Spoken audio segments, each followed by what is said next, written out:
Fiocruz entrega 500 mil de doses de vacinas Oxford AstraZeneca ao Programa Nacional de Imunizações.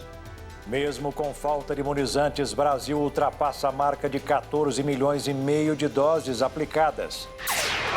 Governo de São Paulo diz que o índice de isolamento está aumentando, mas não endurece as regras de circulação.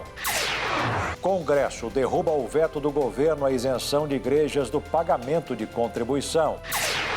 Justiça do Paraná mantém o bloqueio de bens do ex-presidente Lula.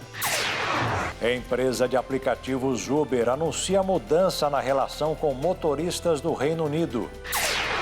Efeitos da pandemia. A Alemanha revela queda histórica nas emissões de gases de efeito estufa. E você vai descobrir o que deve fazer com o lixo eletrônico que fica acumulando em casa. Agora no Jornal das 22.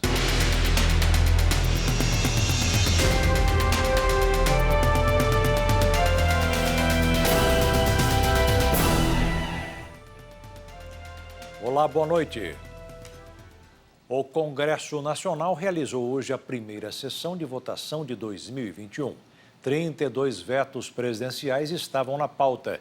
Dos que foram derrubados pelos parlamentares, está o que impedia a isenção de igrejas do pagamento de contribuição social sobre o lucro líquido.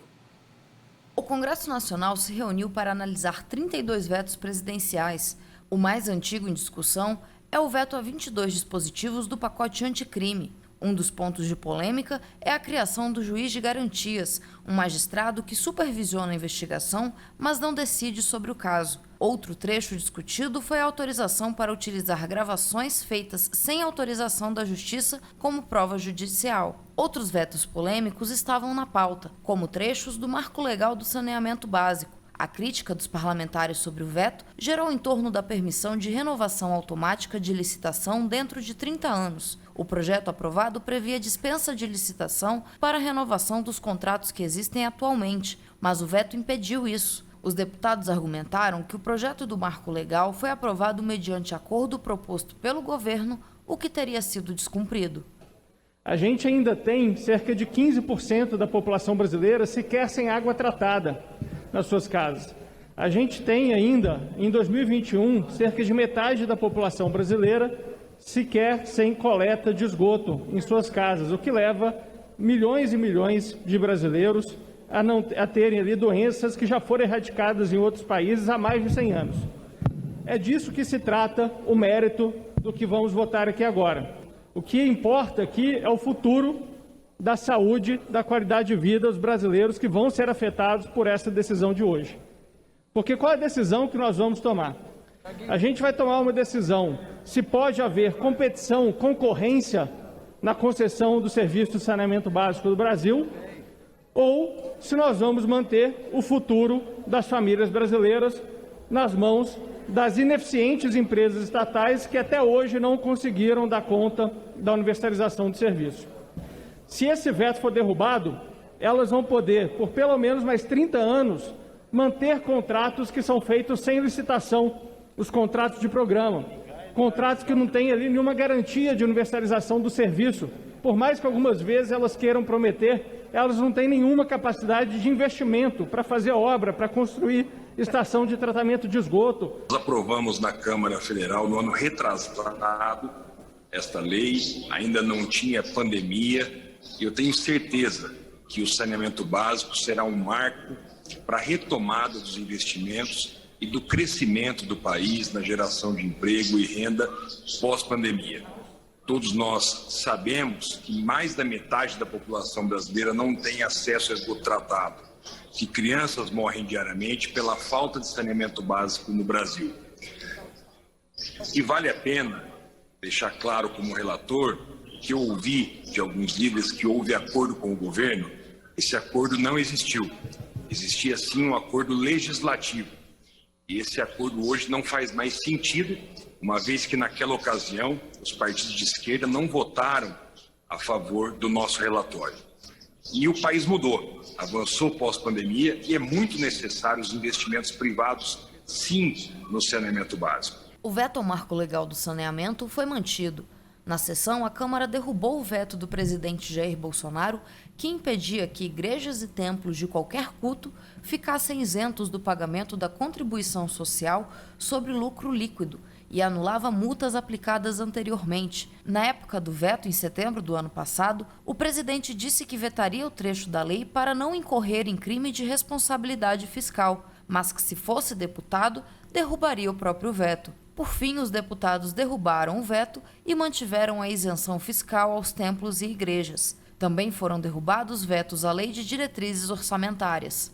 Para adiantar a votação dividida em 3 momentos por causa da pandemia, os líderes partidários fizeram um acordo para derrubar parte dos vetos e seguir direto à votação do projeto de lei que remaneja o orçamento deste ano para o pagamento de precatórios, aposentadorias e pensões da Previdência Social. O projeto encaminhado pelo Poder Executivo na última segunda-feira prevê a realocação de recursos para quitar despesas que dependem de autorização dos parlamentares, já que a votação do orçamento de 2021 está atrasada. Com a proposta, a equipe econômica do governo federal tenta cobrir despesas condicionadas que não podem esperar, como o repasse do Fundeb e salários. A maioria do dinheiro reservado para esta política está condicionada à autorização específica desta Casa, que não pode ser feita neste momento, em virtude, sobretudo, da ausência da Lei Orçamentária Anual de 2021.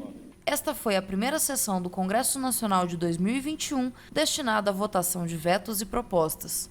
Parlamentares comentaram a decisão tomada pela Câmara e Senado de derrubar o veto do governo federal à isenção de igrejas do pagamento da chamada contribuição social sobre o lucro líquido.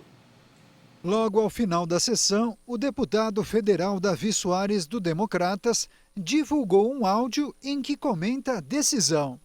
Jaqueto, estamos terminando aqui agora a sessão do Congresso de forma remota e nós agora acabamos de aprovar, tanto a Câmara por volta das 4 horas, agora o Senado confirmou a emenda minha feita ao projeto 1561, que vem afirmar a questão das imunidades aos templos de qualquer culto, às entidades filantrópicas, os partidos, associações, partidos políticos, muitos que já estavam sendo apenados de uma forma ilegal e inconstitucional pela Receita Federal, e agora reafirmamos o nosso compromisso com a legalidade e a imunidade tanto das igrejas quanto de qualquer templo, de qualquer culto religioso está reafirmada e com certeza isso é uma vitória para aqueles que professam a fé. O senador Carlos Viana, do PSD, também falou sobre a vitória da bancada religiosa. Com a decisão que nós tomamos hoje no Senado, estamos fazendo justiça às igrejas brasileiras. A lei diz que templos e igrejas não podem ser tributados, mas a Receita Federal insistia em perseguir e multar. Hoje nós derrubamos um veto à lei, garantimos a isenção, uma vitória muito grande, mas não foi uma vitória fácil. O vice-presidente da Câmara, deputado Marcelo Ramos, do PL, autor do projeto que permitiu o veto, enalteceu o trabalho do colega Davi Soares e disse que para tributar igrejas seria necessário mudar a Constituição. Quem concedeu a imunidade de impostos para as igrejas não foi o governante da hora e nem mesmo um líder religioso. Quem concedeu essa imunidade foi a Constituição Federal. Portanto, se alguém pretender cobrar imposto de igreja, até pode, desde que mude a Constituição Federal. O que nós não podemos admitir é a criação de subterfúgios para cobrar o que a Constituição diz que não deve cobrar. Por conta disso, eu fui logo convencido pelos argumentos do deputado Davi Soares quando me procurou e prontamente aceitei acatar a emenda apresentada no meu projeto de lei e lutei por ele para que a gente garantisse aprovar e agora derrubar o veto. Eu quero aqui parabenizar toda a dedicação do deputado Davi Soares e também registrar o empenho do deputado Cezinha da Madureira, que é hoje o presidente da Frente Parlamentar Evangélica, e também do meu conterrâneo, o deputado Silas Câmara. Eu acho que agora as igrejas passam a ter tranquilidade, não só para promover as suas ações de natureza espiritual, mas principalmente para manter o relevante papel e trabalho social que todas as igrejas cumprem no nosso país. E o Ministério da Saúde recebeu hoje as primeiras 500 mil doses da vacina AstraZeneca Oxford, produzidas aqui no Brasil pela Fiocruz. Até sexta-feira, um total de 1.080.000 doses deve ser entregue ao Programa Nacional de Imunizações. O lote da vacina de Oxford, produzida pela Fundação Oswaldo Cruz, de Biomanguinhos, no Rio de Janeiro, com ingrediente farmacêutico ativo importado, foi liberado ao Programa Nacional de Imunizações. Outras 580.000 doses devem ser disponibilizadas até sexta-feira. Com o registro definitivo concedido pela Agência Nacional de Vigilância Sanitária, a Fiocruz passou a ser a detentora do primeiro registro de uma vacina contra a Covid-19 produzida no Brasil. A previsão é de que até o fim do mês sejam entregues 3.800.000 vacinas. Uma segunda linha de produção já entrou em operação na Fiocruz, o que vai permitir o aumento da capacidade produtiva de imunizantes. A estimativa é de que até o final do mês a produção chegue a cerca de 1 milhão de doses por dia. E agora vamos falar de vacinação no Brasil e conferir o número parcial de imunização contra a Covid-19. Nos primeiros 60 dias de campanha do dia 17 de janeiro até hoje, 17 de março, o Brasil aplicou 14.629.995 doses, segundo informações coletadas com as secretarias de saúde dos estados e do Distrito Federal. O Instituto Butantan liberou de mais 2 milhões de doses da Coronavac para o Programa Nacional de Imunizações do Ministério da Saúde. Com esse carregamento, o total de vacinas disponibilizadas pelo Butantan ao programa supera a marca de 22 milhões de doses desde o início das entregas em 17 de janeiro. A Organização Mundial da Saúde recomenda a vacina da Johnson & Johnson, inclusive nos países onde circulam as variantes mais contagiosas da doença.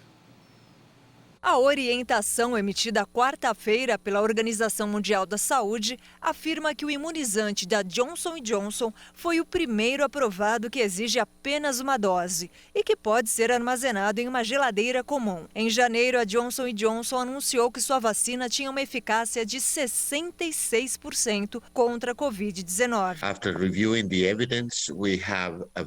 De acordo com Alejandro Cravioto, presidente do grupo de especialistas da OMS, após revisão das evidências, temos uma vacina que se mostra segura e com a eficácia necessária para ser recomendada por nós para uso em pessoas acima de 18 anos e sem limite máximo de idade. Seguimos com o ranking de vacinação no mundo. Já são mais de 390 milhões de doses de vacinas contra a Covid-19 aplicadas, de acordo com o levantamento feito pela Universidade de Oxford. Até o momento, os Estados Unidos estão em primeiro lugar, com mais de 110 milhões de doses. Em seguida, a China, que quase alcança a marca de 65 milhões. Na terceira posição, a Índia, que já supera 35 milhões de doses. O quarto colocado, o Reino Unido, alcança a marca de 26 milhões e meio. E fechando o ranking dos 5 mais, o Brasil, que tem mais de 14 milhões e meio de doses aplicadas.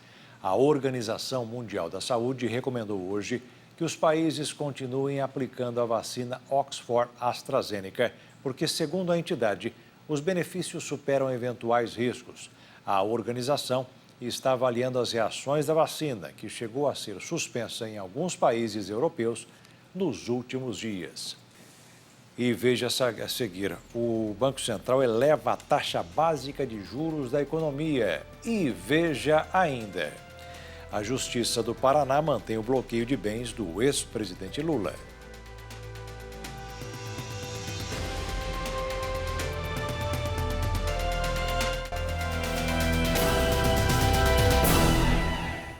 No mercado financeiro desta quarta-feira, o dólar fechou em queda em dia de decisões sobre juros nos Estados Unidos e no Brasil. Nos Estados Unidos, o Federal Reserve manteve próxima ao zero sua taxa básica de juros e renovou o programa de compra de títulos. A moeda norte-americana caiu 0,61% e encerrou o dia cotada a R$ 5,585 na venda. E o Federal Reserve, o Banco Central americano, manteve os juros nos Estados Unidos perto de zero. Além disso, a instituição revisou para cima o crescimento da economia do país este ano devido à retomada recente da atividade econômica e do emprego. O Fed espera um crescimento de 6,5% do PIB este ano. Em dezembro, previa alta de 4,5%. O BC americano considera ainda que a taxa de desemprego vai cair para 4,5% este ano. O Banco Central americano destacou também que vai apoiar a economia pelo tempo que for necessário, afirmando que os Estados Unidos ainda estão longe de se recuperar completamente do impacto da pandemia. O Comitê de Política Monetária, o Copom, do Banco Central, elevou a taxa básica de juros da economia em 0,75 ponto percentual. Com isso, a Selic passou de 2% para 2,75% ao ano. O aumento já era esperado por parte dos analistas do mercado financeiro, mas foi acima das estimativas. Este foi o primeiro aumento da taxa Selic desde 2015 e a decisão foi unânime. Analistas do mercado prevêem que a taxa continue aumentando, terminando 2021 em 4,5% ao ano e 2022 em 5,5% ao ano. A Justiça do Paraná manteve o bloqueio de bens do ex-presidente Lula. As ações relacionadas ao petista na Lava Jato foram enviadas a Brasília. A decisão de manter o bloqueio dos bens do ex-presidente Lula foi do juiz Luiz Antônio Bonar, responsável pelas ações da Lava Jato na 13ª Vara Federal de Curitiba. O juiz federal entendeu que os bloqueios de bens de investigados a pedido do Ministério Público Federal aconteceram antes das condenações na Lava Jato. A determinação veio mesmo após o ministro Edson Fachin, do Supremo Tribunal Federal, anular os processos contra o petista. Mas Bonar disse que aguarda Fachin se pronunciar sobre o assunto para confirmar se vai manter ou reverter a decisão de bloqueio. No dia 8 de março, Fachin mandou Curitiba remeter todos os processos de Lula na Lava Jato para a Justiça Federal de Brasília, porque entendeu que a Justiça Federal do Paraná não era o foro adequado para julgar essas ações. No dia 12 de abril, começa a campanha nacional de vacinação contra a gripe. A meta é imunizar 90% do grupo prioritário, que tem cerca de 80 milhões de pessoas. Esses grupos devem ser distribuídos em 3 etapas. A campanha vai até o dia 9 de julho. A orientação do Ministério da Saúde é tomar primeiro a vacina contra a Covid e, pelo menos 14 dias depois, a vacina contra a gripe. E com o aumento da contaminação de Covid-19 entre as crianças, muitos pais têm se questionado se o uso de chupeta entre os pequenos e o hábito de mão na boca podem favorecer o contágio da doença. Nossa reportagem ouviu especialistas para saber quais os riscos para os bebês. Não tem jeito de controlar os cuidados, ainda mais com um bebê, que o tempo todo está brincando no chão. Para evitar qualquer tipo de contaminação, a Karen tem o hábito de sempre higienizar a chupeta do Arthur. Meu filho tem 1 ano e eu costumo ter mais de uma chupeta em um determinado local. E ele sempre está com o prendedor de chupeta para justamente não perder e não cair no chão. Só que eu costumo ferver a chupeta, esterilizar, até mesmo por questão de cuidado, de higiene. O Arthur sempre tem 2 chupetas em casa, tem uma chupeta, 2 na creche, uma chupeta para dormir, que essa daí eu não tenho como trocar, que a hora que ele vai dormir ele só aceita essa. Então ele tem 2 chupetas em casa, tem chupeta na creche. E assim, estou sempre esterilizando, tomando cuidado, porque pode cair no chão. Mas... E essa não é uma preocupação só da Karen. Muitos pais também têm o mesmo receio. Será que o uso da chupeta pode favorecer a contaminação da Covid-19 entre os pequenos? A chupeta, quando cai no chão, é claro, né, gente? Não existe aquela regra dos 5 segundos, tá? Que se aguarda até 5 segundos, as bactérias não chegam. Caiu no chão, as bactérias já contaminam, todos aqueles germes que estão no chão, eles podem chegar até a chupeta. Então é claro que você não vai levar essa chupeta diretamente para a boca do seu filho, né? Muito menos não é indicado você usar a sua boca ou a sua roupa para limpar essa chupeta. Né? Com relação ao coronavírus, dificilmente você vai encontrar exemplares de coronavírus no chão.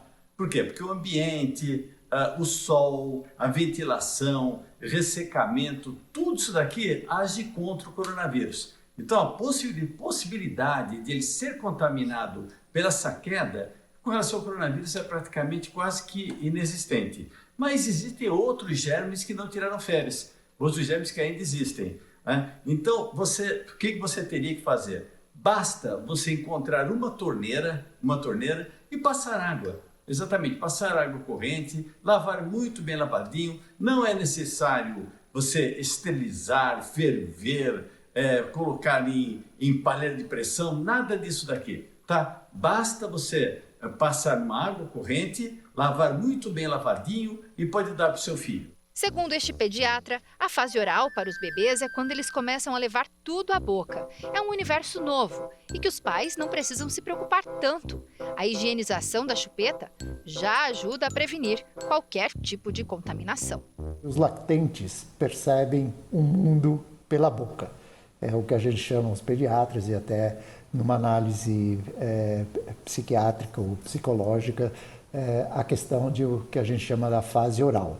Ou seja, essas crianças percebem o mundo pela boca, onde elas sentem o prazer de reconhecer a coisa e o sabor pela boca, porque são lactentes e a relação de sucção ao seio materno é o que dá o maior prazer. A higienização da chupeta, normalmente em água corrente, é mais suficiente. Evidentemente, se ela caiu em algum lugar altamente contaminado, talvez a fervura da chupeta é importante.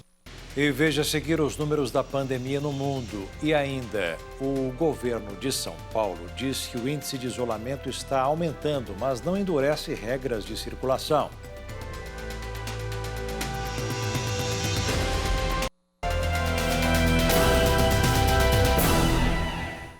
Muito bem, estamos de volta com o Jornal das 22 e após sinalizar que poderia haver novas restrições no estado, o governo de São Paulo afirmou nesta quarta-feira em coletiva de imprensa que o índice de isolamento está aumentando e não anunciou o endurecimento das regras no estado.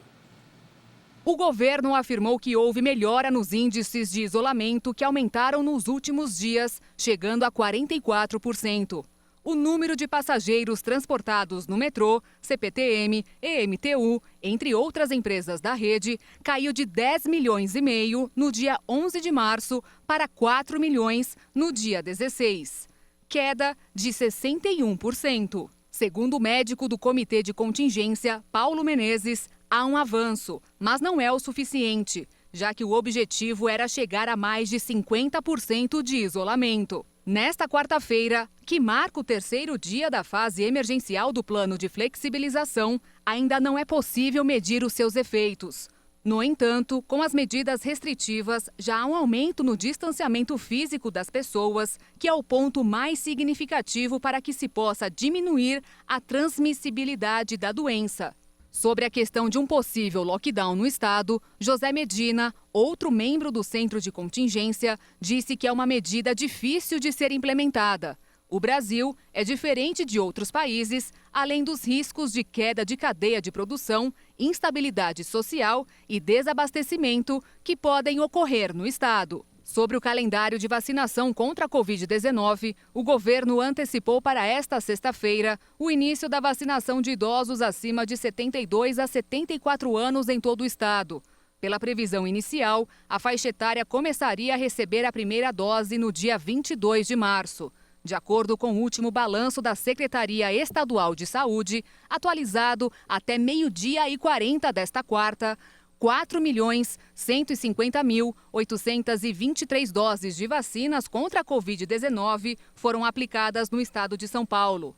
Dessas, 3.010.721 correspondem a aplicações de primeira dose e 1.140.102 de segunda dose.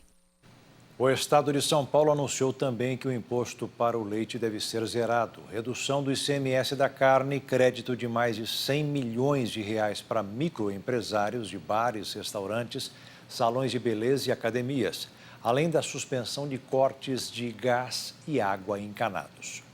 Profissionais da segurança pública se reuniram hoje em protesto na capital federal para pedir, entre outras coisas, a vacinação dos policiais contra a Covid-19. Eles também criticam a aprovação de gatilhos da PEC emergencial. De Brasília, Jaqueline Fonseca tem os detalhes. Policiais de várias categorias de todo o país fizeram uma manifestação hoje aqui no Distrito Federal. O ato foi organizado pelo Sindicato dos Policiais Penais do DF e contou com a adesão de 22 associações e federações de profissionais da segurança pública.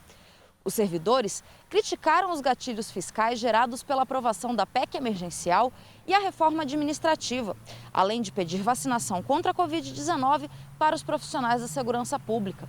À noite, o grupo fez uma projeção no prédio do Ministério da Saúde.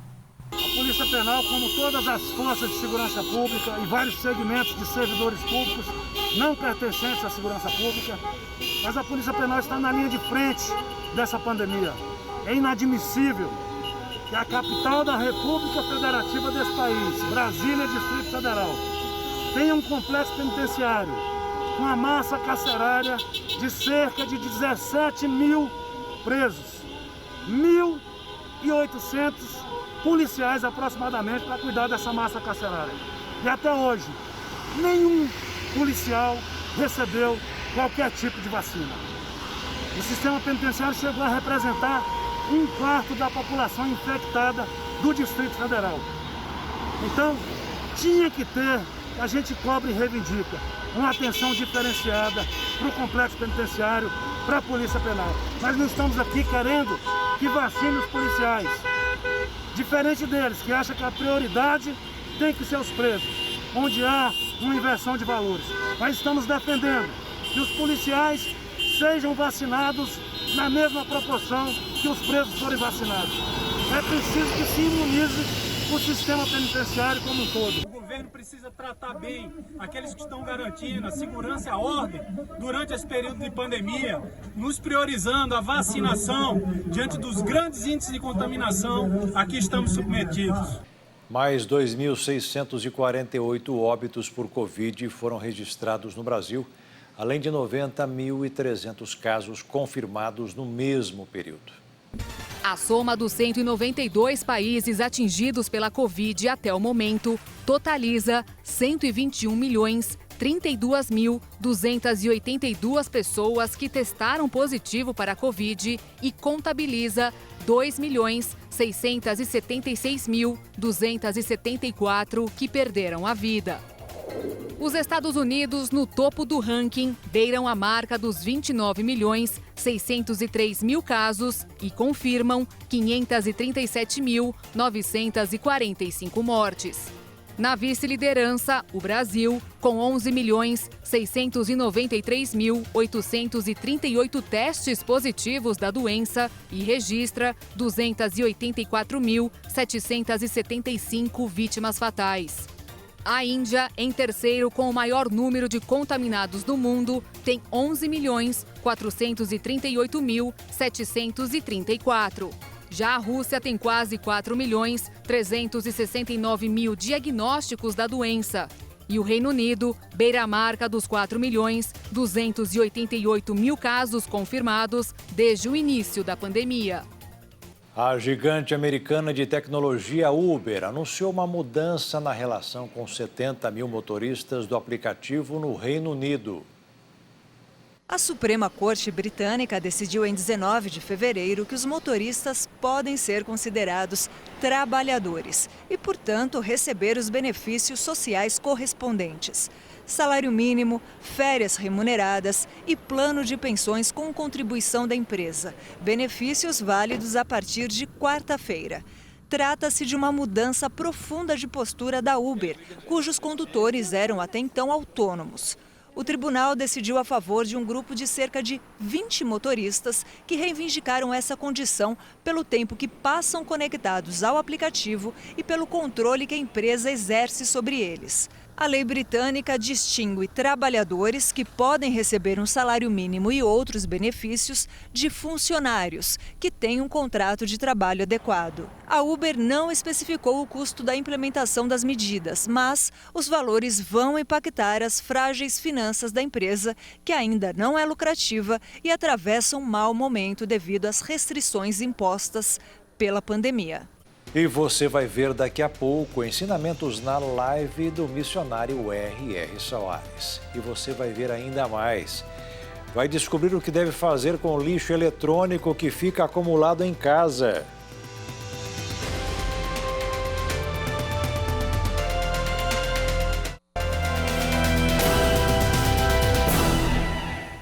A Alemanha anunciou uma queda histórica nas emissões de gases de efeito estufa durante 2020, o que levou o país a cumprir seus objetivos climáticos. O Ministério de Meio Ambiente da Alemanha informou que foram emitidas cerca de 739 milhões de toneladas de gases de efeito estufa, 70 milhões a menos que em 2019. Esta é a maior queda anual desde a reunificação alemã em 1990. E mais de um terço do resultado está vinculado às consequências da pandemia, principalmente no setor de transportes e energia. Durante a primavera no hemisfério norte, as restrições relacionadas com a crise sanitária prejudicaram parte da atividade industrial e desaceleraram viagens por ar ou terra. Por outro lado, também pela primeira vez, as fontes renováveis contribuíram em 2020 com metade da produção de eletricidade, contra 25% há uma década. Para 2038, o plano é abandonar o carvão, que atualmente constitui 25% da matriz energética.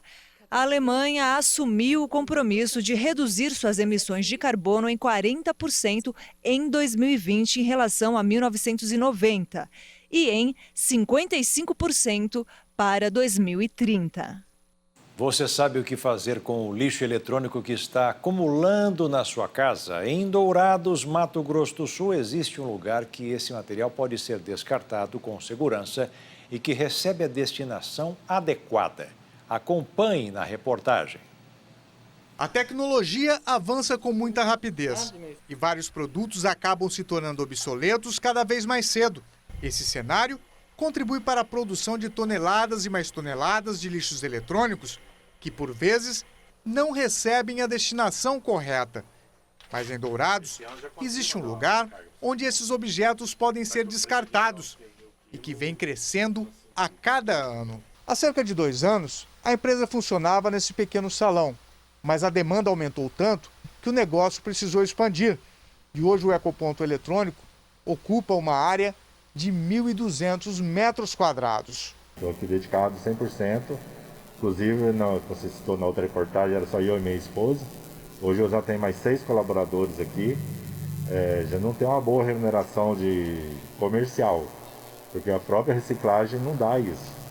Você pega hoje 1 quilo de papel e 50 centavos, você fazer um salário do funcionário não é fácil. O projeto é encabeçado por seu Idomeno, que já trabalhava na área de informática e resolveu ajudar também o meio ambiente. A gente trabalhava aqui no sul do estado, bastante clientela. E um dia eu vi uma reportagem no jornal, de um jornalista aí também, que ele estava montando os gabinetes, os CPUs, aí para distribuir, fazer doações, reserva indígena, esse pessoal menos carente. Entrei em contato com ele e comecei a juntar material com ele. Falei, Ademir, eu tenho tais materiais, te serve? Serve. Aí ele tinha lá na casa dele material que já não servia mais. Ele me ligava, eu ia lá e buscava. Ficamos assim, até hoje estamos assim ainda, sabe? O empresário revela com tristeza que até hoje Dourados não conta com um projeto governamental que garanta a destinação correta do lixo eletrônico do município e que, mesmo sem incentivo, está fazendo a parte dele. Assim, quando eu comecei lá atrás, o imã me separou um espaço para reciclar esse material, né? Armazenar. Mas com a troca de comandos na prefeitura, acabou sendo jogado fora. E eu continuei, guardando em casa, casa de amigos. E aqui, quando eu consegui esse espaço, agora eu estou 100% dedicado a isso mesmo. E a mídia ajudou bastante, essas divulgações. O pessoal liga para mim, onde tem, recebe? Manda para mim o que você tem, que eu vou ver o que eu posso fazer. Parte do lixo recebido no ecoponto é reaproveitado. e o restante é encaminhado para indústrias fora do estado. Aqui nós temos assim, mais de 30 itens, posso dizer assim. A maioria vai ser destinado aqui mesmo para Dourados. Na parte de eletrônico tem tudo para São Paulo. Plástico de televisão, plástico de monitor, que chama de plástico duro, mas tudo tem uma classificação. PP, mais algumas coisas, e são grandes as classificações. E vai tudo para fora. Mas quando é coisa pequena, papelão, papel, nós estamos comprando bastante papel branco, papelão, essas caixas de papelão do comércio, a gente recebe tudo. Então isso aqui no comércio local mesmo. Quem tiver eletrodomésticos e equipamentos eletrônicos e quiser descartar de forma correta, pode ligar no telefone 99985-7249 ou levar até o Ecoponto, na rua Ponta Porã, número 6.791, no Jardim Maracanã. E agora o momento de fé e esperança de todos os dias, com a live do missionário. A orientação é para sabermos pedir a Deus apenas o que temos direito. A lição de hoje está no Salmo 17. O escritor daqui, que é o rei Davi, disse o seguinte: ele fez 2 pedidos ao Senhor Deus para ser atendido no que ele precisava. Ele falou: ouve, Senhor, a justiça. Ele entendeu que Deus só podia ouvir a justiça.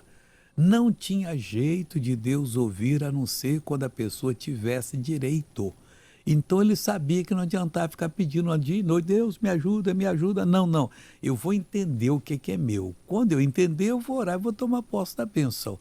Porque Deus ouve só a justiça. E que mais? E atende ao meu clamor. Então Deus iria atender o clamor dele. Por quê?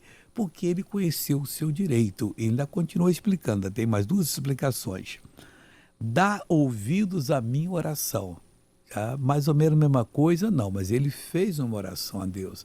Não basta só você desejar, você tem que fazer oração, se exprimir de acordo com o que diz a palavra de Deus. Aí Deus vai dar ouvidos, ou seja, vai lhe abençoar. E a outra coisa é que não é feita com lábios enganosos. Nunca faça oração com lábios enganosos. Misericórdia, missionário, nunca vou usar de engano para com Deus. Lábios enganosos é quando você fala uma coisa que você não crê, que você não conhece. Deus só sabe que eu creio muito em ti. Como é que você crê? Como crerão se não ouviram? E como virão se não há quem pregue? Você só pode crer naquilo que diz a palavra de Deus. Aí você não está com lábios enganosos, você está com lábios verdadeiros e Deus vai ouvir. Os fiéis pedem o conselho do missionário R.R. Soares. Pergunta da Flávia Silva, de Curitiba, no Paraná. Ela diz que está para se casar, mas por conta da pandemia não pode realizar a festa como ela gostaria. Então ela pergunta: posso me considerar casada somente com o casamento no civil e com a bênção do pastor? Pode. Sem sombra de dúvida, as autoridades são ministros de Deus. Quando você casa no cartório, você já está casado de fato e de verdade. Aí não pode ter festa agora e não deve ter, para não se contaminar. Então você fica na sua, vai desfrutar casa, vai desfrutar da vida conjugal, ser uma bênção, e pedindo o pastor para dar uma bênção também já vale. E um dia, se você quiser, faz a festa. Se não, a festa você faz lá no céu quando chegar, que vai ser muito maior do que a festa do casamento. Outra pergunta. Da Camila Gomes, ela é de Rio das Pedras, em São Paulo, e pergunta se o pensamento positivo faz diferença na vida do cristão. Olha, faz quando a pessoa é dirigida pela mente. As pessoas que não têm a fé em Cristo, elas são dirigidas pela mente. Às vezes pensam positivamente, às vezes negativamente. Se ela significar positiva, ajuda um pouco, mas que ajuda mesmo quando você pega a fé em Jesus, que aí você anula todas as forças do mal que vêm contra a sua vida. O Igor Souza, de Passo Fundo, Rio Grande do Sul, ele pergunta se os evangélicos podem participar de sorteios promocionais. Não tem problema não. Até o nosso pastor João Batista estava em Campinas uma vez, comprou no shopping lá, não sei se foi um sapato. A moça não quer pegar o talão do sorteio? Que sorteio, moça? Vai sortear um carro e eu vou ganhar? Não sei se eu posso. Então me dá esse negócio. E ele ganhou o carro. Quer dizer, não gastou um centavo. O negócio que a Bíblia proíbe é gastar o dinheiro naquilo que não é bom. Você ficar tentando a sorte no jogo. Mas se é um sorteio que você está ali porque você foi o crente do Natal e como tantas pessoas aí foram milhares e que eu no pastor ainda brincou. Mas vou ganhar isso aí, quem sabe, né? e Deus sabia de tudo aí. A Fernanda Camargo, de Rio das Ostras, Rio de Janeiro, ela pergunta, quando a palavra diz orai e vigiai, qual o sentido da palavra vigiar? Vigiar é tomar conta, não deixar o inimigo ver, mas vigiar como? Vigiar na palavra. Não é ficar igual vigia a noite toda olhando se tem alguém na esquina, não. Você vai olhar o que Deus fala sobre aquele assunto. Falou, você segura e não aceita. Aí pronto. Foi muito linda a sua pergunta. A Jussi Maria, ela queria saber um conselho de experiência própria do senhor que o senhor daria para a juventude. A juventude é temer a Deus, não tem mais nada. Jovem, você tem que lembrar Deus no dia da sua mocidade. Tem gente que no dia da mocidade pinta e borda, quando ficar um cacareco, aí eu vou buscar Deus também, não dá tempo. Então lembra-te de Deus hoje que você vai ser abençoado. E o Jornal das 22 termina aqui. Uma boa noite para você. Até amanhã. Fique na paz. Tchau.